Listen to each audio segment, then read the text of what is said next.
बलिया के सिवरा गोपालपुर में दोपहर करीब 12 बजे दामाद संदीप चौहान ने अपनी ही पत्नी कविता चौहान पर चाकू से हमला कर दिया। इस हमले में कविता गंभीर रूप से घायल हो गई।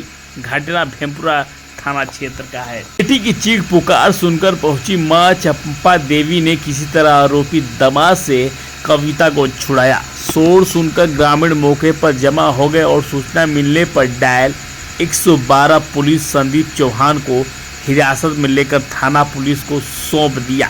पुलिस मामले की जांच कर रही है। गिरधारी चौहान निवासी सिवरा गोपालपुर ने अपनी बेटी कविता चौहान की शादी मई 2023 में संदीप चौहान निवासी केसरिया थाना सुखरपुरा से की थी।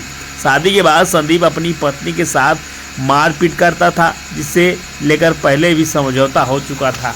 रविवार को भी संदीप ने अपने घर में कविता के साथ मारपीट की थी, जिसके बाद कविता अपने मायके गई थी। मंगलवार को संदीप ने ससुराल पहुंचा। उसने पहले पत्नी के घर जाने की बात कही और फिर कुछ देर बाद लौटकर झगड़े करने लगा। कविता को समझाती इससे पहले ही संदीप ने चाकू से उसके गर्दन पर तबड़तड़ हमला कर दिया।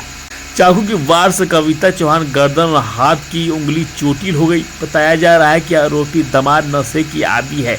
कविता चौहान की 2 बेटियां, जिनमें एक 2 वर्ष की और दूसरी 1 वर्ष की है। चौहान का PHC नगरा इलाज कराया जा रहा है। पत्नी की तलहरी पर मुकदमा दर्ज कराने की कार्रवाई की जा रही है। पत्नी कविता चौहान का कहना है कि पति बार बार उससे पैसे की डिमांड करता है। कहता है कि अपने घर से पैसा मांगो, मुझे पीना है, जिससे वह तंग आ गई और जानलेवा हमला किसी तरह से बची है।